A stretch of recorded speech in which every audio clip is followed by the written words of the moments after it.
Well, it's been a while since I made a video, so apologies if I'm a bit rusty. Anyway, hello there, my name is Gumshoe, and today I'll be talking about a game that pioneered a whole new genre of video games. A game that dared to be different. A game that spawned 4 sequels and a mediocre reboot. A game... oh, I could go on and on. So, sit back, relax, and do whatever else you do when watching a video on the internet while I give you my 2 cents on Devil May Cry.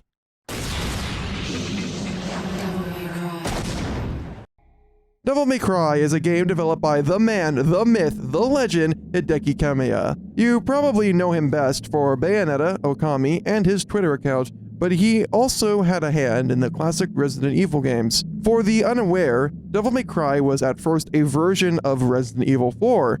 However, it was deemed to be too radically different. But instead of trashing the version, a whole new game was made around it. Resident Evil 4 would continue its long development into a fantastic game being released in 2005, while Devil May Cry would be a launch title for the PS2, released in 2001. While the series isn't known for its strong narratives, the first game makes a noble effort to give the player a good story to enjoy.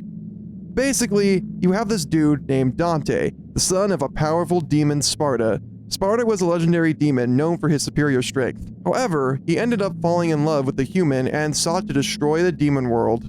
To us, he is a hero. To the demons, however, it's another story. Anyway, Dante, in the present day, has become a mercenary, but only taking jobs that involve him killing demons. Then, everything changed when Trish showed up. She wanted Dante to kill a demon named Mundus before he takes over the human world. Dante agrees, as Trish seems to know a lot about his past for some odd reason. Well, at least the setup is easy to understand for the most part. There isn't much story in Devil May Cry outside of world building and, of course, backstory, but this game is more about the interactions Dante has with the world and bosses. To the game's credit, Dante is a very likable protagonist, and the cutscenes do a great job at showing that.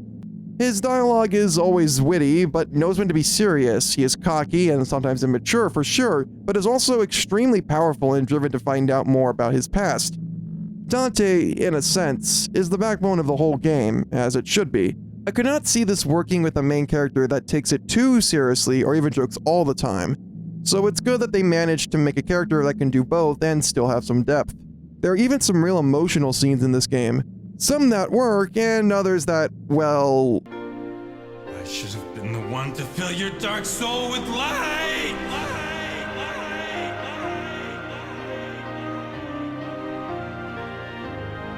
But in any case, Dante is a great character and enjoyable to watch, more so when you see all the cool and badass moves he does. Whether he is swinging his sword or shooting his guns, the fight scenes are just amazing to watch. However, translating that into gameplay can often be a struggle at times, which begs the question, how is the gameplay of Devil May Cry?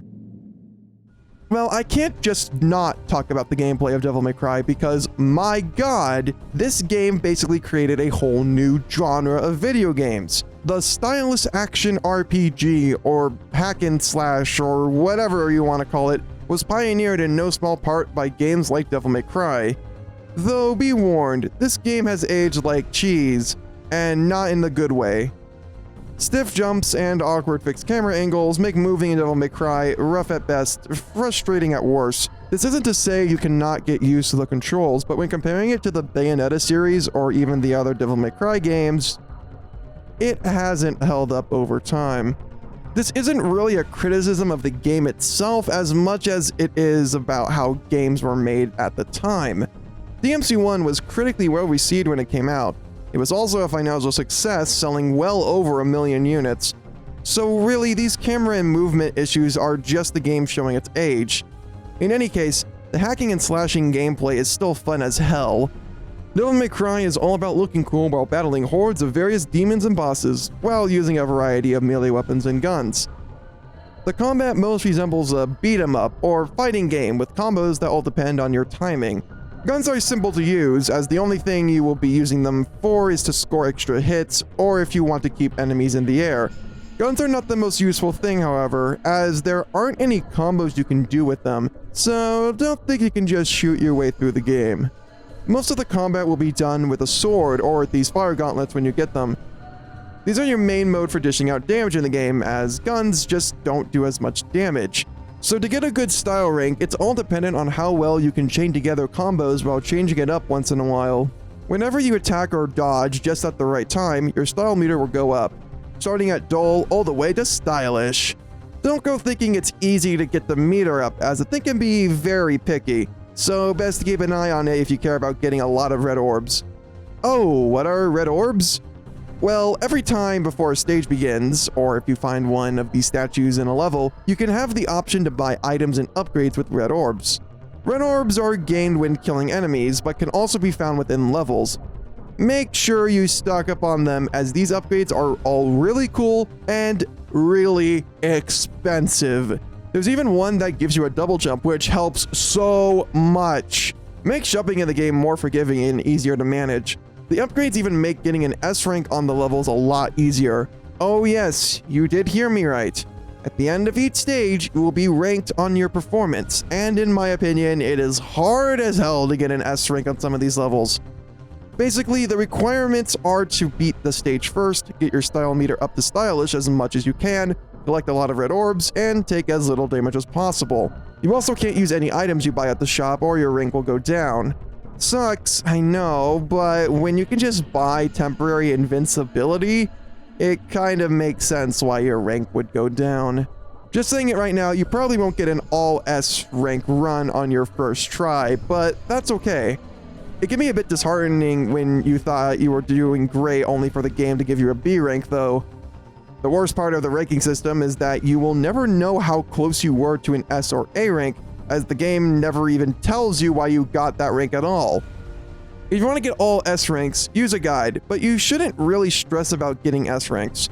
They are purely to provide some added challenge to the game, if you are into that sort of thing. The game also supports other difficulty modes to make the challenge even harder if you so choose. Anyway, after you explore the castle for a bit, you will get this badass lightning sword, which not only looks cool, but gives you the power to use Devil Trigger. Devil Trigger is just awesome. Move fast, hit hard, and fly? Yeah, it's basically the best. Too bad the Devil Trigger goes away super fast, and the only way to get it back is by killing enemies or taunting. But hey, that's what these purple orbs are for. They expand your Devil Trigger gauge so you can use it more. Just make sure that you have enough red orbs to buy them at the shop. There are other orbs in the game, such as green ones that give you health, the white ones that refill your Devil Trigger gauge, yellow ones that give you an extra life, and blue ones that can expand your health bar. You can buy blue ones with red orbs, but you can also obtain blue orb fragments within the levels. Collect 4 of them and you will get a whole blue orb. Another way you can obtain blue orb fragments is by completing the secret missions, though I think a better term for them is challenges, as they can be very hard to beat, let alone find. This is another instance where I would recommend a guide if you're not the type of person that likes to wander around. Even though some of them are hard to find, it is worth completing them if you can, because Devil May Cry might kick you in the ass a few times. This isn't to say it's Dark Souls level of hard, but death is not uncommon, especially when going up against bosses, which you will do multiple times. In true Capcom fashion, you will be fighting 4 bosses multiple times with the exception of the final boss. Now, luckily, they do change up their patterns when you fight them again, but not by a lot. I mean, just look at this first boss, a giant fire spider thing. Every time you fight this spider, it will always do the same attacks, though not always in the same order. Could be a fire pillar that follows you, jumping around to hit you, or shooting a huge fireball out of its mouth. The trick is to get on top of the spider when his tail is out and hit the weak spot.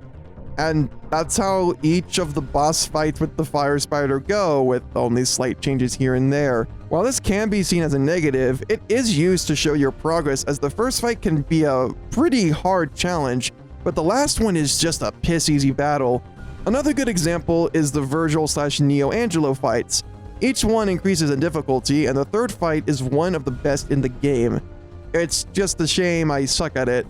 With all this in mind, if the character of Dante is the backbone, then the gameplay is the heart of Devil May Cry. You can definitely tell a lot of care went into the combat, even if some fights are awkward thanks to the fixed camera. While I personally think the gameplay has held up, I can see why others might be turned off from this game nowadays. Yet at the same time, these mechanics helped lay a foundation that games such as Bayonetta refined. Devil May Cry was a landmark title for the PS2, and it's very easy to see why. With its interesting game and unique mechanics, it's very easy to see why it kickstarted a whole new genre. Overall, while every game ages, Devil May Cry has stood the test of time. From its combat to its characters, there is enjoyment to be found. Nowadays, you can get this game via the Devil May Cry HD collection, which contains the original trilogy. Maybe I'll cover the other DMC games in the future, but for now, I can say without a doubt that I recommend Devil May Cry. It might not be a stylish game by today's standards, but that doesn't stop it from being a devilishly good time. Even if you have played other stylish action games, give this one a try. It's always interesting to see how something people love got its start. Thanks for watching.